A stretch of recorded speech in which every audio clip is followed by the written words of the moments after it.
இருக்கு அதே உணர்வு தான் எனக்கு இருக்கு. நம்ம கால்ல இருந்தும் பிறக்கப்படல, தலையில இருந்தும் பிறக்கப்படல. நம்ம எல்லோரும் தேவ சாயல்ல கர்த்தர் மண்ல மனுஷனை உருவாக்கி அந்த மண்ல ஒரு பொம்மையை செய்யறாரு. அந்த பொம்மையை ஊதுறாரு. அந்த பொம்மை ஜீவ ஆத்மாவாக மாறுது. இப்படிதான் முதல் மனிதனாகிய மனுஷன் வந்தான். நீங்களே ஒண்ணு இல்ல, நீங்க யாராவது உங்களுக்கு வயசானவங்க கேட்டு பாருங்க. இந்த மங்களூர் கிராமத்துல, இந்த வாரியப்பேட்டை வாரியர் நகர் கிராமத்துல கேட்டு பாருங்க. ஒரு 50 வருஷத்துக்கு முன்பதாக ஒரு 2 பேர் வந்திருப்பாங்க. ஒரு 100 வருஷத்துக்கு முன்பதாக 2 பேர் வந்திருப்பாங்க. இன்னைக்கு அவங்க பிள்ளைகள் பெருக்கமாய் தான் எல்லோரும் ஒரு இனமா இருப்போம், ஒரு ஜாதியாய் காணப்படுவோம். தவிர நமக்கு எந்த ஒரு ஜாதி வேறுபாடு கிடையாது. இன்னைக்கு அறிவியல் தெளிவா சொல்லுது, 5000 வருஷத்துக்கு முன்பதாக 3000 வருஷத்துக்கு முன்பதாக 2 பேர் வந்திருந்தாங்கன்னா இன்னைக்கு இருக்கிற ஜனத்தொகையின் எண்ணிக்கையும் அதுவும் சரியா இருக்கும். அதான் விஷயம். யாரும் மண்ல இருந்து பிறந்துலாம் வரல. ஒரு மண், ஒரு ஆண், ஒரு பெண்ல இருந்து வந்ததான் எல்லாருமே. தேவன் சொல்றாங்க, நான் நல்லா யோசிச்சு பாருங்க, இந்த பூமியில நம்ம உடம்புக்கு மெக்னீசியம் எல்லாம் மெக்னீசியம், கால்சியம், பொட்டாசியம், தமிழ் எப்படி சொல்லணும் தெரியல எனக்கு, இதெல்லாம் நமக்கு தேவைப்படுது. நீங்க இந்த பூமியில விளையிற எல்லா தாவரத்திலையும் எல்லா பழங்கள்லையும் அதுதான் இருக்கு. அதனாலதான் உங்களுக்கு அந்த பூமியில நீங்க வந்ததுனால தான் பூமியின் கனிகளை உங்களால சாப்பிட முடியுது. இங்க யாராவது சந்திரத்திலிருந்து வந்த சாப்பாடு தான் சாப்பிடுவீங்களா? சந்திரன் இல்லாட்டி மெர்குரி, இல்ல சூரிய சாப்பாடு தான் வேணும், சூரிய சாப்பாடு தான் வாழணும் யாராவது வாழ்றீங்களா? யாரும் கிடையாது. ஏன்னா நம்ம எல்லாரும் இந்த மண்ல இருந்து பிறந்ததுனால இந்த மண்ல வர எல்லா தாவரங்கள் வர எல்லா செழிப்புகளும் நமக்கு தேவைப்படுது. இதுதான் ஆண்டவர் சொல்றாரு. நீங்க நமக்குள்ள எந்த வேறுபாடும் கிடையாது ஆண்டவர் சொல்றாங்க. அப்ப ஆண்டவர் சொல்றாங்க, நான் ஆதாம் ஏவாள் மூலமாக இனப்பெருக்கத்தை ஏற்படுத்துவோம் சொல்றாரு. இனப்பெருக்கத்தை ஏற்படுத்தினாரு. நோவாவின் காலம் கிட்டத்தட்ட 1000 வருடம் பாத்தீங்கன்னா அந்த ஜனத்தொகை எல்லாம் பெருசாகி பெருகி எல்லோரும் தவறுகள் செய்ய ஆரம்பிக்கும் போது ஆண்டவர் சொல்றாரு, நான் மனிதனை படைத்ததுக்காக நான் பரிதபிக்கிறேன்னு சொல்லிட்டு ஆண்டவர் சொல்றாரு. நோவா பார்த்து சொல்றாரு, நோவாவையும் அவருடைய 3 பசங்க 3 மருமகளை பார்த்து சொல்றாங்க, உங்களை வச்சுதான் ஆண்டவர் மறுபடியும் ஜாதி உருவாக்க போறாங்க. இந்த உலகம் முழுவதும் ஒரு மொத்த மனித இனம் அழிஞ்சு போகுது. இது நடந்த சம்பவம். இமாலய மலையில போய் ஆராய்ச்சி பண்ணும் போது எடுக்காங்க. அங்கேயும் பாத்தீங்கன்னா மூழ்கி போன தடம் காணப்படுது இமாலய மலையில. இமாலயம் 8860 மீட்டர் அளவுல கிடக்கு. அது உலகத்திலே மிக உயரமான சிகரம். அந்த சிகரத்துல எப்படி தண்ணி மூழ்கி அழுகி காணப்படும், எப்படி அந்த படிவங்கள் இருக்குங்க யோசிக்கும் போது சொல்றாங்க, நோவாவின் காலத்துல ஒருவேளை ஜலம் முழுவதும் நிரம்பி இந்த உலகத்துக்கு வந்துச்சுன்னா இந்த சிகரம் மூழ்கி இருக்கும். அதனால தான் அதுல படிவம் காணப்படுது அப்படிங்காங்க. இது இந்த இடம்லாம் தண்ணியில மூழ்கி இருந்திருக்கு ஒரு 2000-3000 வருஷத்துக்கு முன்பதாகங்கிறது அறிவியல் சொல்றாங்க. ஆண்டவர் நோவா கூப்பிட்டு சொல்றாரு, நான் ஆதாம் மூலமா உடன்படிக்கை பண்ண. நோவா பார்த்து சொல்றாரு, நோவா உன் பிள்ளைகள் மூலமாக நீதியை நீ பின்பற்றதுனால அவர் மூலம் உடன்படிக்கை பண்ற அப்படிங்காரு. நோவா மூலம் ஆண்டவர் உடன்படிக்கை பண்றாரு. அப்புறம் ஆண்டவர் பார்க்காது எல்லா ஜனங்களும் அவர்கள் ஏத்த விஷயத்தை, அவங்க இந்த மரத்தை கடவுளாக்குறாங்க, ஒளியை கடவுளாக்குறாங்க, தாவரங்களை கடவுளாக்குறாங்க. மரியாதை கொடுப்ப சரிதான். நான் வணங்குறேன், நான் விவசாயம் பண்றேன், என் விவசாய நிலைக்கு நான் வணங்குதல் கொடுக்கிறேன், நான் நல்ல விஷயத்தை வணக்க முறை கொடுக்கிறேன். அதை இறைவனாக மாற்ற முடியாதுல்ல. அப்ப இப்படி எல்லா ஜனங்களும் தனக்கென்று இறைவனை தேடும் போது ஆபிரகாம் ஆண்டவர் கூப்பிடுறாரு. ஆபிரகாம், அப்ப அவர் பேர் ஆபிரகாம் கிடையாது, ஆபிராம். ஆண்டவர் சொல்றாரு, ஆபிராம் என் பேச்சை கேட்க நீ ஆசைப்படுறியா அப்படின்னு கேட்டாரு. ஆபிரகாம் சொன்னாரு, நான் உங்க பேச்சை கேட்க ஆண்டவரே. அப்ப ஆண்டவர் சொல்றாரு, அப்ப நீ இந்த ஜாதியை விட்டு உன் குடும்பத்தை விட்டு நீ கிளம்பி வேற தேசத்துக்கு போ அப்படிங்க. சரி ஆண்டவரே. இன்னைக்கு வரைக்கும் எனக்கு ஆபிரகாம் பாத்தீங்கன்னா அவர் தொழில் பாபிலோன் தேசத்துல விக்கிரகங்கள் செய்யறது அவருடைய தொழிலா இருந்துச்சு. ஆபிரகாம் சொல்றாரு, நான் விக்கிரகங்கள் செஞ்சுட்டு வரேன், இத்தனை வருடங்களா பண்ணிட்டு வரேன், ஒரு நாளும் ஒண்ணு என்னை பேசுறது கிடையாது. இப்ப நீங்க மேல இருந்து எனக்குள்ள பேசுறீங்க, பேசுகிற தேவனை இப்பதான் நான் முதல்ல கேட்க உங்க பேச்சு கேட்டு போறேன்னு சொல்லி ஒரு தேவன் பேசும்போது கீழ்ப்படிந்தார். அதனால்தான் விசுவாசத்தின் தகப்பன் என்று ஆபிரகாம் மாத்துறாங்க. ஆண்டவர் ஆபிரகாம் மூலமா அந்த குடும்பத்தை உலகத்தை ஆசீர்வதிக்க ஆரம்பிச்சார். அப்புறம் ஆண்டவர் சொல்றாரு, ஆபிரகாம் பக்கம் ஈசாக்கு மகன் யாக்கோபு கூப்பிட்டு சொல்றாங்க, யாக்கோபு நான் ஓம் மூலமா இந்த ஜனங்களை இந்த உலகத்தை ஆசீர்வதிக்க போறேன்னு சொல்லி அவருடைய இனத்துல வந்த மோசே மூலமாக இஸ்ரேல் தேசத்தை ஸ்தாபிச்சு ஒரு நாட்டுக்கு சட்டம் கொடுத்து, ஆன்மீகத்துக்கு சட்டம் கொடுத்து, மோசே மூலமாக, யோசுவா மூலமாக ஒரு தேசங்கள் நிறுவனம். அதுதான் இஸ்ரேல்ங்கிற ஒரு நாடு. கிட்டத்தட்ட கிறிஸ்துவுக்கு முன்பதாக 1500 வருடங்கள் நடந்த சம்பவம் வந்து, கிறிஸ்துவுக்கு முன் கிமு 1500 நடந்த சம்பவம்.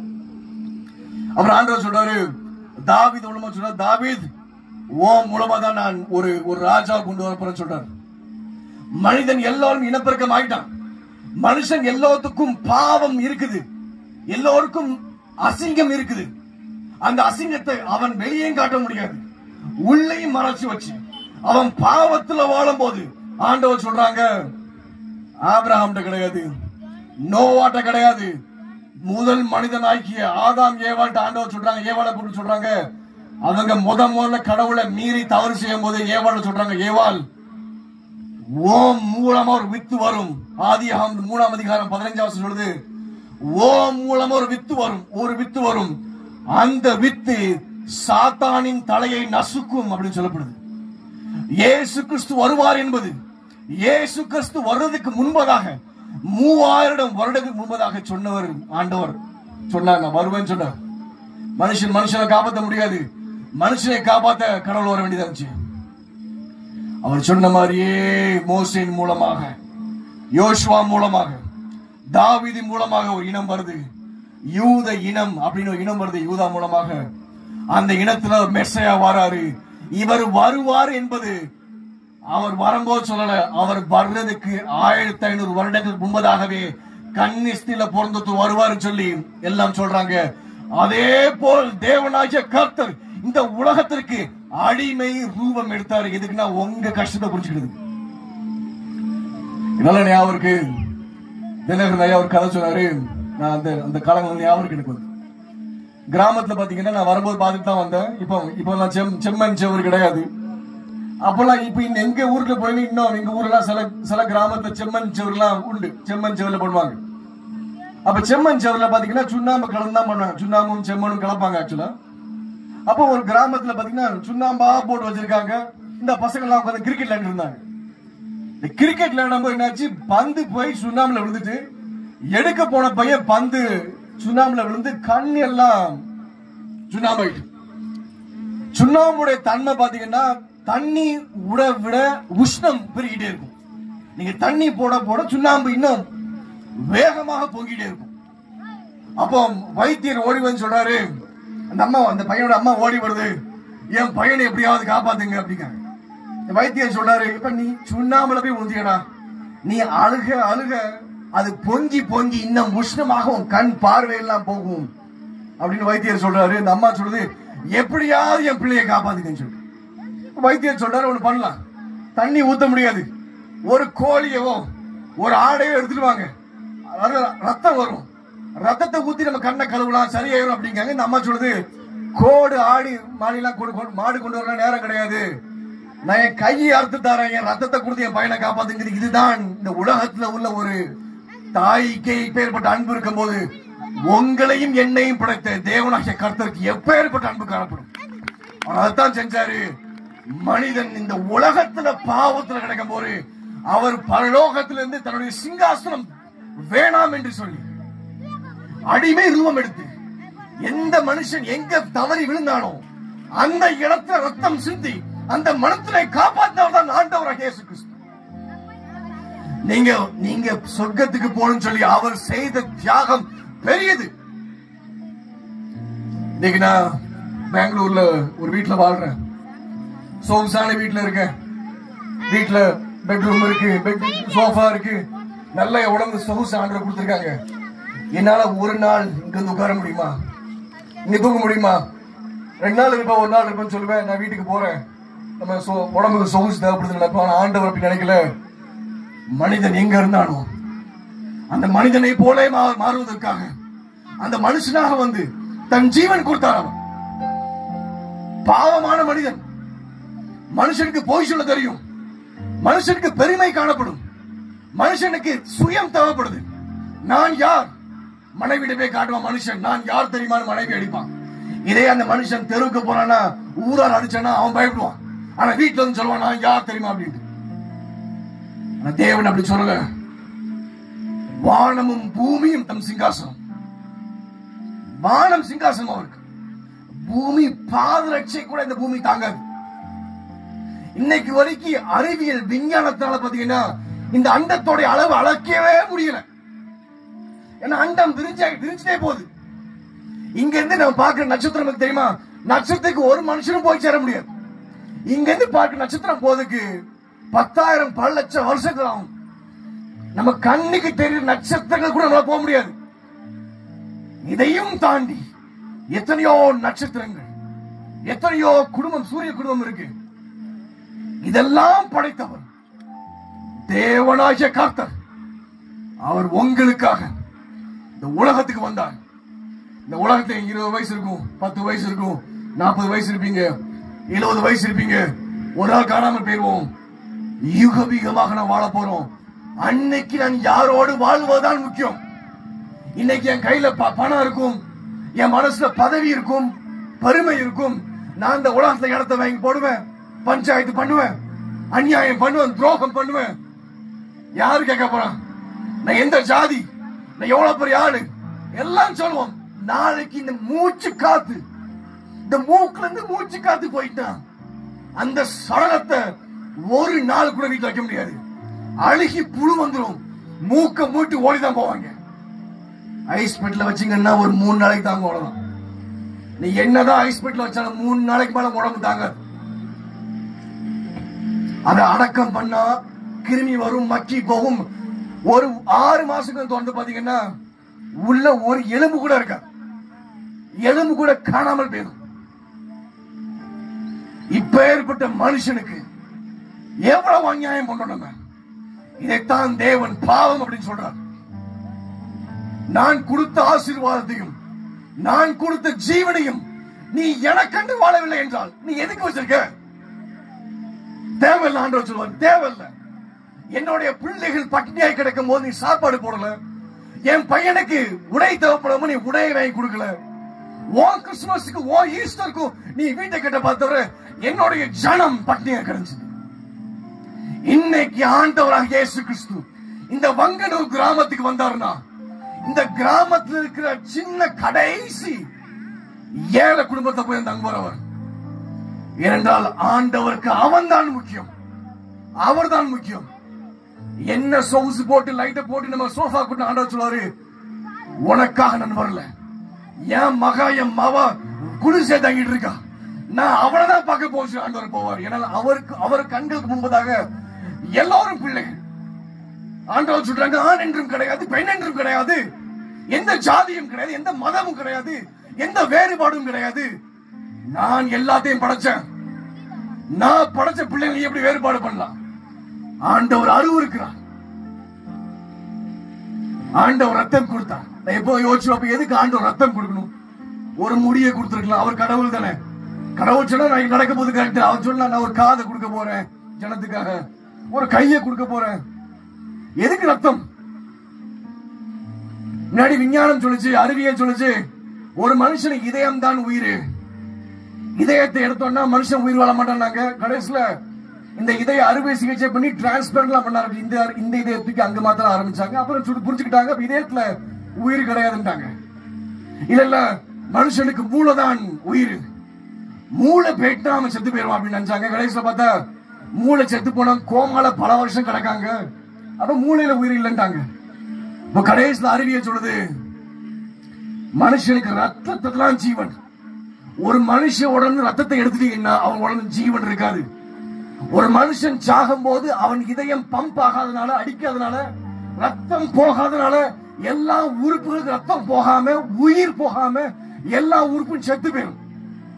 அதான் பாத்தீங்கன்னா சில ஹாஸ்பிட்டல்ல அந்த மூக்குல இந்த பம்பை போட்டு மிஷினை போட்டுருவாங்க. அது பாட்டுக்கு பம்ப் அடிச்சுட்டே கிடக்கும், ரத்தம் மேலையும் பிழையும் போயிட்டு கிடக்கும், செத்து போயிருப்பான். ஆனா ரத்தம் போனதுனால அந்த உயிர் மூச்சு விடுற மாதிரியே இருக்கும் தவிர ஆனா உண்மையான ஜீவன் இருக்காது உள்ள.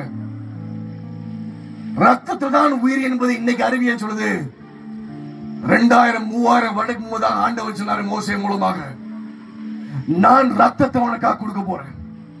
ரத்தத்தை ஜீவன் இருக்குது, அந்த ஜீவனை உனக்காக கொடுக்க போறேன்னு சொல்லி இயேசு கிறிஸ்து ஒரு சொட்டு ரத்தம் தன் உடம்புல வைக்காம செத்து போனார். ரோமன் வாரான், அவர் செத்துட்டாரு. சிறுவில் அடிச்சு தொங்க விட்டாங்க, செத்துட்டாரு. அவன் ஈட்டி வச்சு குத்தி பார்க்கான், குத்துற ரத்தம் வருதா துடிக்கிறா பக்கத்து பார்க்கான். குத்துனா தண்ணி வருது, ரத்தம் வரல. பைபிள் சொல்றது தண்ணி வந்து சொல்லப்பட்டிருக்கு. அவர் எல்லா சொட்டு ரத்தத்தையும் உங்களுக்காக சிந்துற நிமித்தம் ஒரு சொட்டு கூட விடல. இங்க இருக்கிற ஒவ்வொருத்தருக்காக தன்னுடைய ஜீவன் கொடுத்தார், ரத்தத்தை கொடுத்து காப்பாற்றினார். இன்னைக்கு எதுக்கு நமக்கு எல்லாரும் ஏன் எல்லாம் யோசிச்சு பாருங்க, ஏன் எல்லாம் பலி கொடுக்கிறோம், ஏன் கோழி பலி கொடுக்கிறோம், ஏன் ஆடு பலி? இந்த நம்பிக்கை எப்படி வந்துச்சு? ஆண்டாண்டு காலாக எல்லா மக்களுக்கு தெரியும், நம் தவறு செய்தோம் என்றால் நம்ம குலதெய்வத்துக்கு போய் ரத்தம் கொடுத்து நம்ம சரி பண்ணணும் சொல்லி அந்த எண்ணம் எல்லாத்துக்கும் உண்டு. ஏனென்றால் மோசஸ் மூலமாக, ஆண்டவர் மோசே மூலமாக கிறிஸ்துவுக்கு முன் 1500 வருடம் பாத்தீங்கன்னா, மோசே மூலமாக ஆண்டவர் இதைதான் கொண்டு வரார். பாவத்துக்கு பதிலாக ரத்தம் கொடுக்கணும்னு சொல்லி ஆடையோ மாடையோ கொடுத்து பலி செலுத்துறாங்க. இந்த இஸ்ரேலின் தேனை குறிச்சு உலகம் முழுவதும் தெரிய வந்துச்சு. அங்க இதெல்லாம் பிரிய ஆரம்பிச்சாங்க. இறைவன் சொல்லும் போது எல்லாரும் பலி கொடுக்க ஆரம்பிச்சாங்க. இன்னைக்கு தான் நம்ம தமிழ்நாட்டில் பாத்தீங்கன்னா குலதெய்வத்துக்கு பலி கொடுத்தோம். எதுக்கு? உங்க பாவம் அந்த ஆடின் மேல கோழி மேல குடுப்பீங்க, அந்த ஆடும் கோழியோட ரத்தத்தை கடவுளுக்கு சிந்தி உங்க பாவத்தை நிவர்த்தி பண்றீங்க. இதைத்தான் தேவன் சொன்னார். அவர் செய்து முடித்தார். அவர் செய்து முடித்தது காரணம் தெரியுமா? நீங்களும் நாங்களும் பரலோகத்துல அவரோடு யுகம் யுகமாக வாழ்வதற்காக பண்ணார். இந்த உலக வாழ்க்கைக்காக பண்ணல. இந்த உலக வாழ்க்கைக்கு சிம்பிளா சொல்லிட்டார், நீ வேர்வை சிந்தி உனக்கு ஆசீர்வாதம் கிடைக்கும். இன்னைக்கு பெரிய பெரிய பணக்காரன் எலான் மஸ்க், டெஸ்லா, ஒவ்வொரு பெரிய பில் கேட்ஸ், இவங்க உலகத்துல பெரிய பணக்காரர்கள். இவங்க கிறிஸ்தவர்களா? ஒரு சில பேர் கிறிஸ்தவர்களா இருப்பாங்க, மத்தவங்க எல்லாரும் வேர்வை சிந்தி உழைக்காங்க. இந்த மங்களூர் கிராமத்தை போங்க, டீ கடை போடுவாங்க, ஹோட்டல் நடத்துவாங்க, வியாபாரம் பண்ணுவாங்க, தொழில் செய்வாங்க. யாரெல்லாம் வேர்வை சிந்துறாங்களோ எல்லோரையும் கடவுள் ஆசீர்வதிப்பார். இதான் உலகத்துக்கு கொடுத்த நீதி. ஆண்டவர் சொல்றாரு ஆதாம் ஏவாள்கிட்ட, ஆதாம் இனி வேர்வை சிந்திதான் நீ உழைக்கணும் அப்படின்ட்டாரு. ஏவாள்கிட்ட சொல்றாங்க, ஏவாள் நீ கர்ப்பத்துல வலியோட தான் பிள்ளையை பெக்கணும் அப்படின்ட்டாங்க. அதான் நடந்துட்டு இன்னைக்கு வரைக்கும். இதற்காக நம்ம கர்ப்பத்துல வலி வரணும், இதற்காக மனுஷன் உழைச்சா மட்டும்தான் அவனுக்கு ஊதியம் வரணும். இது ஆண்டவர் இந்த உலகத்தை கொடுத்த நீதி. நீங்க உழைச்சிங்கன்னா உங்களுக்கு ஆண்டவர் ஆசீர்வதிப்பாங்க. நான் உழைக்காம 24 மணி நேரம் துதி பண்ணிட்டு அப்படி வாழ்ந்தேன் என்றால் நான் குடும்பத்துக்கும் பாரமா இருப்பேன். அப்போஸ்தலன் பவுல் சொல்றாரு, உங்க கையில வியாபாரம் செஞ்சு, உங்க கையில தொழில் செஞ்சு நீங்க வாழுங்கன்னு சொல்றாரு, தவிர வேற எதுவுமே சொல்லவே இல்லாம. அப்போ இந்த தேவன் இந்த உலகத்துக்காக, நீங்க உலகத்துல ஆசீர்வாதமா இருப்பதற்காக ரத்தம் சிந்தல. உலகத்துல நீங்க ஆசீர்வாதமா இருப்பீங்க, ஏன்னா அவர் உள்ள இருக்காருல்ல, ஆசீர்வாதமா இருப்பீங்க. ஆனா நீங்க பரலோகம் போவதற்காக ரத்தம் சிந்துதான். அப்ப இந்த உலகத்துல எப்படி வாழணும் ஆண்டவர் சொல்லும்போது ஆண்டவர் சொல்றாங்க, நான் கொடுத்த கட்டளைகள் பின்பற்றி நீதியின்படி வாழ அப்படிங்க. நான் கேட்க ஆண்டவர்கிட்ட போய் நீதினா என்ன? அவர் சொல்றாரு, நீதி என்பது தவறுகளும் நன்மையும் எனக்கு தெரியும், ஆனா தவற வேணாம் சொல்லி தீர்மானம் பண்ணிட்டு நன்மையை செய்வதுதான் நீதி அப்படிங்க. நான் வீட்டுல பெரிய ஆளா இருப்பேன், என் மனைவியை திட்டுவேன், என் மனைவியை கோபப்படுவேன், அடிப்பேன். இது அநீதி. இந்த அநீதி எனக்கு தெரிஞ்சு கொண்டு நான் அதே பண்ணனா நான் பாவம் செய்யறேன். ஆனால் அது தெரிஞ்சுக்கிட்டு நான் நன்மை பின்பற்ற ஆரம்பிச்சேன் என்றால் அதுதான் நீதி உள்ள மனுஷன் சொல்லப்படுது. சரி ஆண்டவரே, நீங்க நீதி உள்ள மனுஷன் நான் இப்படி பண்ணாதான் சொர்க்கத்துக்கு வர முடியுமா? இல்ல, நீ நீதி பின்பற்றினா சொர்க்கத்துக்கு வர முடியாது. நீ நீதி பின்பற்றினா இந்த உலகத்தில் நீ ஆசீர்வாதமா இருப்ப, அவ்வளவுதான். இதே நான் ரத்தம் சிந்தினேன், நான் செஞ்சதை நீ விசுவாசிச்சா என்றால் சொர்க்கத்துக்கு வருவேன். என்னுடைய பிள்ளை என்பது இந்த உலகத்துக்கு நீதியை பின்பற்றி நீ காட்டுவோம் அப்படிங்க. ரோமர்கள் புஸ்தகத்துல 10ஆம் அதிகாரம் 9ஆம் வசனம் 10ஆம் வசனம் சொல்றது, யார் ஒருவர் நீங்க எல்லாம் கிறிஸ்தவர்கள் ஆகணுமா, நீங்க எல்லாம் இயேசுவை ஏற்றுக்கொள்ள வேண்டுமா, ஒன்னும் செய்ய வேணாம். இப்ப நான் சொன்னதை சொன்னீங்கன்னா முடிஞ்சது, அவ்வளவுதான். உங்க இருதயத்தை நீங்க சொல்லணுமா, வாயை தோன்று சொல்லணுமா, நான் செய்த பாவம், நான் செய்த எல்லா அக்கிரமம், என் குடும்பத்திற்கு எல்லாம் ஜென்ம சாபம் எல்லாத்தையும் இயேசு கிறிஸ்துவுக்கு ஒப்பு கொடுத்தேன். அவர் எனக்காக மரித்து எனக்காக உயிர் தெழுந்தார். சாதாரண ஆடு மாடு ரத்தம் கிடையாது, ஜீவனுள்ள தேவனுடைய பாவமில்லா ரத்தத்தின் மேல நான் ஒப்பு கொடுக்கிறேன். அவர் எனக்காக மரித்து எனக்காக உயிர்த்தெழுந்தார். இப்ப நான் சொல்றேன், என் பாவத்தை சுமந்து அவர் நீதி எனக்கு கொடுத்தார். இதை நான் வாயை திறந்து அறிக்கை பண்ண என்றால் கிறிஸ்துவன் ஆயிட்டா. அதான் விஷயம். இதை சொன்னாலே நீ கிறிஸ்துவன் ஆயிட்டீங்க. இப்ப சொன்ன விஷயத்தை உங்க இருதயத்தில் நீங்க நம்பணும். நம்பினீங்க ஆண்டவர் சொல்றாரு, நீ நீதிமானாகப்பட்ட அப்படின்னு சொல்லப்படுது. நீதிமான் ஆயிட்டனா? நான் நன்மை செய்து நீதிமான் ஆகும் நினைச்ச ஆண்டவர் சொல்றது கிடையாது. நான் உனக்காக மரித்து உன்னுடைய பாவத்தை நான் சுமந்தேன், என்னுடைய நீதி நீ சுமந்துக்கோ, இது நிமித்தம் நீ சொர்க்கத்துக்கு ஒரு ஆண்டவர் சொல்றாரு. இதுதான் கிறிஸ்தவத்தின் ஆரம்பம். இப்ப நான் நீதிமான் சொல்லிட்டார். என்னப்பா நீதிமான் சொல்லிட்டார். அவர் சொன்னது நிமித்தம் பைபிள் உள்ள சட்டங்கள்லாம் படிச்சுக்கிட்டு நான் நன்மை செய்கிற பிள்ளைகளாக வாழ்றேன். இதுதான் கிறிஸ்தவ வாழ்க்கை. நான் ஒரு பிஷப்பா உட்காந்துக்கிட்டு, நான் ஒரு ஆராதனை வீரனா உட்காந்துக்கிட்டு, மத்த பிள்ளைங்க வாழ்க்கையை கெடுத்துக்கிட்டு, மத்த சபையை கெடுத்துக்கிட்டு, பொய் சொல்லிக்கிட்டு, பொறாமை சொல்லிக்கிட்டு, நான் அந்நிய பாஷை பேசிக்கிட்டு என் அற்புதங்கள் செஞ்சாலும் சரிதான். கடவுள் சொல்வாரு, மத்தேயு 7:21 சொல்லுது, என் பிதாவின் சித்தம் செய்யாது நீ யார்? நீ ஒன்னும் செய்கிச்சு கிழிக்க வேணாம். நான் உனக்காக செய்து முடித்ததை நீ விசுவாசம் என்றால் ரட்சிக்கப்பட்ட. இன்னைக்கு ஏன் பிள்ளை சொன்னீங்கன்னா என்ன மாதிரி வாழ்ந்து காட்டு. இதுதான் கிறிஸ்தவ வாழ்க்கையை தான் ஆண்டவர் எதிர்பார்க்கிறார். அன்பு ஜனமே, இந்த மெசேஜ் கேட்கிற ஒவ்வொருத்தருக்கும் தான் சொல்றேன். இன்னைக்கு உங்க வாழ்க்கை என்ன நடக்குது உங்களுக்கு தான் தெரியும். உங்களுடைய அழுகுரல், உங்களுடைய குமுறல், உங்களுடைய கண்ணீர், உங்களுடைய வேதனை குடும்பம் பார்க்காம இருக்கும், கணவன் பார்க்காம இருப்பாரு, அம்மா அப்பா பார்க்காம இருப்பாங்க, பிள்ளைகள் பார்க்காம இருக்கும். ஆனால் உங்களையும் என்னையும் படைத்த தேவன் வேதம் சொல்றது உங்க எல்லார் கண்ணீரையும் சேர்த்து வச்சிருக்காராம். நான் யோசிப்பேன், நம்ம பரலோகம் போகும்போது பூமி வாழ்க்கை மறந்து போயிரும், அப்படியே சேர்த்து வைக்கணும் எனக்கு தெரியாது. ஆனா அவர் அந்த கண்ணீர் எல்லாம் சேர்த்து வச்சிருக்காரு. ஏன்னா உங்க மேல அவ்வளவு பிரியம் அவருக்கு. உங்ககிட்ட காட்ட மாட்டாரு. வா உன் கண்ணீரை காட்டுறேன்னு சொல்லி அந்த தெரிஞ்ச நதி அதான் கண்ணீர், இங்க தெரிஞ்ச டேம் உன் கண்ணீர் ஆண்டவர் எல்லாம் காட்ட மாட்டாரு. உங்கள்கிட்ட போயிட்டு அது அவருக்கு என்று வச்சிருக்காரு. என் பிள்ளைகள் இந்த உலக வாழ்க்கையில் எவ்வளவு கஷ்டப்பட்டாங்க சொல்லி, இந்த கஷ்டம் கொடுத்தவனை நினைக்கும் போது ஆண்டவர் எவ்வளவு அருவருப்பாரு யோசிச்சு பாருங்க. என் மகளை உன்னால பாதுகாக்க முடியல, என் மகனுக்கு உன்னால மரியாதை கொடுக்க முடியல, நீ யார்? நீ கிறிஸ்தவன் சொல்லாத நீ யார் அப்படின்னு ஆண்டவர் கேட்பாங்க. இன்னைக்கு ஆண்டவர் கேட்கிறது ஒரே விஷயம் தான், நீ கிறிஸ்தவன் சொன்னீங்கன்னா கிறிஸ்துவை பிரதிபலிக்கிற மனுஷனாக வாழ்ந்து காட்டுங்க. ஆண்டவர் உங்க வாழ்க்கையை அபரிதமாக ஆசீர்வதிப்பார். நீங்க யோசிக்காத வண்ணம் உயர்த்துவார். எல்லா ஜனத்துக்கு முன்பதாக உங்க குடும்பத்தை ஆண்டவர் வெளிச்சமாய் வைப்பார். உங்க பிள்ளைகள் எல்லாம் ஆசீர்வதிப்பார். உங்க பிள்ளைங்க எல்லாம் நல்ல திருமணமாகி ஆசீர்வாதமா இருப்பாங்க. உங்க வாழ்க்கையை ஃபுல்லா கனி கொடுக்கிற வாழ்க்கையை மாத்துவார். உங்க தொழிலில் எல்லாம் உயர்த்துவார். நீங்க கெஞ்சி கேட்கணும் அவசியமே கிடையாது. அவரோடு சேர்ந்து நடக்க நீங்க தயாரா இருந்தீங்கன்னா அவர் உங்க வாழ்க்கையை மாத்துவார். ஆனா அதை நீங்க செய்யணும்னா இந்த வேதம் சொல்றபடி மனுஷனாக மாறணும். உங்க போதகர் சொன்ன மனுஷன் கிடையாது, உங்களுக்கு பிடிச்ச யூடியூப் சாங் பண்ற மனுஷன் கிடையாது, உங்களுக்கு விருப்பமான மனுஷன் சொல்றது கிடையாது. இந்த வேதம் சொல்றபடி உங்க போதகர் சொல்றாருன்னா, நீங்க யூடியூப்ல பாக்குறாரு இந்த வேதத்தின்படி பேசுறாருன்னா, இயேசுவை உயர்த்தி பேசுறாருன்னா, தன்னை தாழ்த்தி பேசுறார் என்றால், சிலுவை சுமக்க சொன்னாங்கன்னா அவரை பின்பற்றுங்க. அவர் உங்க வாழ்க்கையை ஆசீர்வதிப்பார். சாதாரண ஆடு மாடு கோழி பறவை மேலே கரிசனையா இருக்கிற தேவன் உங்களையும் என்னையும் கை விட்டுருவாரா? விட மாட்டார். அவர் விடவே மாட்டார். இன்னைக்கு நமக்கு ஜீவன் இருக்குன்னு சொல்லி நமக்கு தெரிஞ்சதெல்லாம் பண்ணக்கூடாது. இந்த ஜீவனை எடுக்கிற வல்லமை அவர்கிட்ட இருக்குது. உங்க வாழ்க்கையை உயர்த்துவார். உங்க வாழ்க்கை ஆசீர்வாதமா இருக்கட்டும்.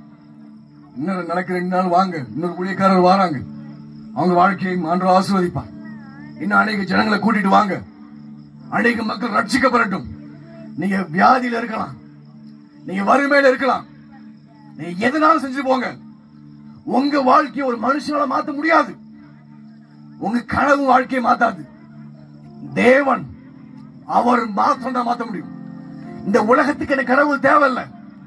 இந்த உலகத்தை விட்டு நிரந்தரமாய் தீர்வு கொடுக்கிறதான கடவுள் தேவைப்படுது எனக்கு. அவர்தான் தேவனாகிய கர்த்தர், ஆண்டவராகிய இயேசு கிறிஸ்து.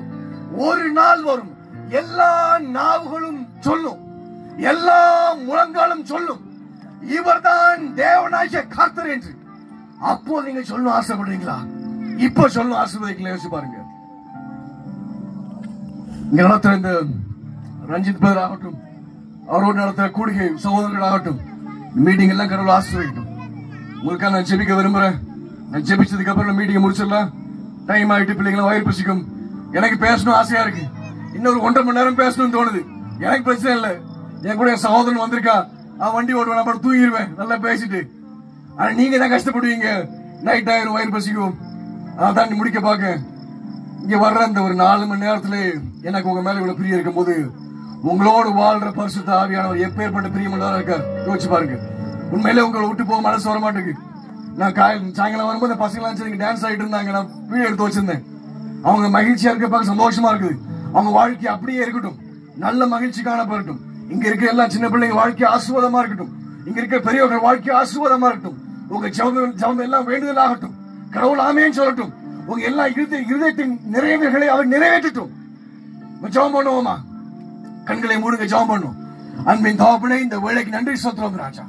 இந்த கூடுகைக்கு வந்த ஒவ்வொரு தேவ பிள்ளைகளையும் உங்க கரங்களை ஒப்பு கொடுக்கிறேன். இங்க வந்த சிறுவர் பெரியோர் எல்லா பிள்ளைகளையும் உங்க கரங்களை ஒப்பு கொடுக்கிறேன். இந்த மீட்டிங் ஆர்கனைஸ் பண்ண ஒவ்வொரு மனிதனையும் உங்க கரங்களை ஒப்பு கொடுக்கிறேன் ஆண்டவரே. அவங்க வாழ்க்கையை ஆசீர்வதிங்க, அவங்க வாழ்க்கையை பெருக்கம் காண செய்யுங்க. வாழ்க்கையில் இருக்கிற குழப்பம், சாபம், வெறுமை, இருள், பிரச்சனை, தரித்திரம், எல்லா வியாதி அவங்களை விட்டு விலகி ஓரட்டும் ஆண்டவரே. இந்த கிராமத்திற்கு ஒவ்வொரு மகனையும் உங்க கரங்களை ஒப்பு கொடுக்கிறேன் ஆண்டவரே. இந்த செய்தியை கேட்கிறேன், வீட்டுல இருந்து கேட்கிறேன், மொட்டை மாடியில இருந்து கேட்கிறேன், வெளியே இருந்து கேட்கிறேன். ஒவ்வொரு சகோதர சகோதரிகளும் கரங்களை ஒப்பு கொடுக்கிறேன். அவங்க வாழ்க்கை எந்த சூழ்நிலை இருந்துட்டு போட்டும், அவங்க இன்னைக்கு தேவனாகிய கர்த்தரை பின்பற்றும் போது அதே இடத்துல அவங்க தேவன் அவங்க வாழ்க்கையை ஆசீர்வதிப்பார். உங்க வாழ்க்கையை மாற்றுவார், உங்க வாழ்க்கையை மாற்றுவார். இந்த கிராமத்திற்கு ஒவ்வொரு மக்களும் ஆசீர்வாதமா இருக்கட்டும். குடும்பத்துல பிரச்சனை வேணாம், குடும்பத்துல சந்தேகம் வேணாம், குடும்பத்துல அழுகுறல் வேணாம். யாரையும் திட்டாதீங்க, யாரையும் காயப்படுத்தாதீங்க. ஒரு நாள் தேவனுக்கு முன்பதாக நீங்க கணக்கு ஒப்புவிக்க நாள் வரும். உங்களால இந்த உலகத்தில் இருக்கிற ஒரு கலெக்டரை கூட சந்திக்க முடியாது. உங்களுக்கே தெரியும், ஒரு கலெக்டரை பார்க்கும் போது நம்ம நீட்டா போகணும், ஒழுங்கா பேசணும் நினைப்போம். ஒரு கவுன்சிலரை பார்க்கும் போது நம்ம ஒழுங்கா பேசணும் நினைப்போம். இந்த உலகத்தில் இருக்கிற உங்க கிராமத்தின் தலைவர்களை நீங்க பார்க்க அப்படி யோசிக்கும் போது, உங்களையும் என்னையும் படைத்த, ராஜ்யங்களையும் ராஜாக்களையும் ஸ்தாபிச்ச, நட்சத்திரங்களையும் அண்டைகளையும் படைத்து வச்ச அந்த தேவனாகிய கர்த்தருக்கு முன்பதாக எல்லோரும் கணக்கு ஒப்புவிக்க நாள் வரும். தேவன் கொடுத்த மனைவியை தூஷணம் சொல்லாதீங்க, தேவன் கொடுத்த கணவனை அவமதிக்காதீங்க, பிள்ளைகள் முன்பதாக செல்போன் பார்த்துட்டு இருக்காதீங்க. பிள்ளைகள் நல்ல விஷயம் கற்றுக் கொடுங்க. தன்னுடைய சுயத்துக்காக, தன்னுடைய சந்தோஷத்துக்காக சுயநலமாக தண்ணி அடிச்சுட்டு போய் சொல்லிட்டு மத்தவங்க வாழ்க்கையை கருத்துட்டு இருக்காதீங்க. பிசாசு உங்களை விட்டு விலகி ஓடட்டும். இன்னைக்கு உங்க வாழ்க்கையில் ஆசீர்வாதம் வேணும் என்றால் அது இயேசு கிறிஸ்து மாத்திரம் தான் கொடுப்பார். வேற எந்த தேவனும் வாயை தந்து சொல்லல நான் உன்னை ஆசீர்வதிக்கன்னு சொல்லிட்டு. இவர் மாத்திரம் தான் சொன்னாரு, நான் உன்னை ஆசீர்வதிக்கவே ஆசீர்வதிப்பேன், நான் பெருகவே பெருக பண்ணுவேன். உனக்கு விரோதமாக எந்த பில்லி சூனிய ஆவுகளும், உனக்கு விரோதமாக எந்த பொய்யின் ஆவுகளும், உனக்கு விரோதமாக எந்த வியாதியும், எந்த பிசாசும், நீ என்னை விசுவாசிக்கும் போது உன் வீட்டுப்படி வாசல் பக்கத்துல வர பயப்படும். ஏனென்றால் உன் வாசலுக்குள்ள உன் கூட நான் இருப்பேன் ஆண்டவர் சொல்றாங்க. இந்த கிராமத்துல சரி எல்லா தொழிலையும் ஆசீர்வதிங்க. அவங்க பிள்ளைகள் காலேஜ் படிச்சாங்கன்னா, ஸ்கூல் படிச்சாங்கன்னா ஆசீர்வதிங்க. குடும்பத்துல மன்னிப்பு கோரி ஒருத்தர் அந்யோன்யமா வாழ ஆசைப்படுங்க ஆண்டவர். ஆசீர்வதிங்க ஆண்டவரே. வந்த ஒவ்வொருத்தரையும் ஆசீர்வதிங்க. நன்றி சொல்றோம் தகப்பனே. நீர் கர்த்தர், நீர் தேவன், நீர் படைத்தவர். உம்மை போல ஒரு தேவன் இல்லை ஆண்டவர். ஒரு யெகோவா தேவனுடைய நாமத்தை உச்சரிப்பது எப்பேற்பட்ட ஆசீர்வாதம். கர்த்தர் நல்லவர், நல்லவர். இந்த நாள் ஒண்ணுல கடவுள் இந்த மீட்டிங் ஆர்கனைஸ் பண்ணி ஆசீர்வச்சாங்க. அதே போல வருகின்ற நாட்களிலும் இந்த மக்கள் எல்லாம் ஆசீர்வாதத்தை ஜெபிக்கிறாங்க. நன்றி செலுத்த இயேசு கிறிஸ்துவின் நாமத்தை ஜெபிக்கிறோம் பிதாவே, ஆமென். என் ஆத்மாவே கர்த்தரை ஸ்தோத்திரி, என் முழு உள்ளமே பரிசுத்த நாமத்தை ஸ்தோத்திரி. என் ஆத்மாவே கர்த்தரை ஸ்தோத்திரி. கர்த்தரை செய்த சகல உபாகனை மறவாது. ஆமென், ஹல்லேலூயா. எல்லாரும் மகிழ்ச்சி வீட்டுக்கு போய் சேருங்க. போய் சேர்ந்தீங்கன்னா ஒருத்தருக்கு ஒருத்தர் மெசேஜ் அனுப்புங்க, நான் போய் சேர்ந்துட்டேன் பாதுகாப்பு சொல்லி. சின்ன பிள்ளைங்க கொண்டு போய் சேருங்க.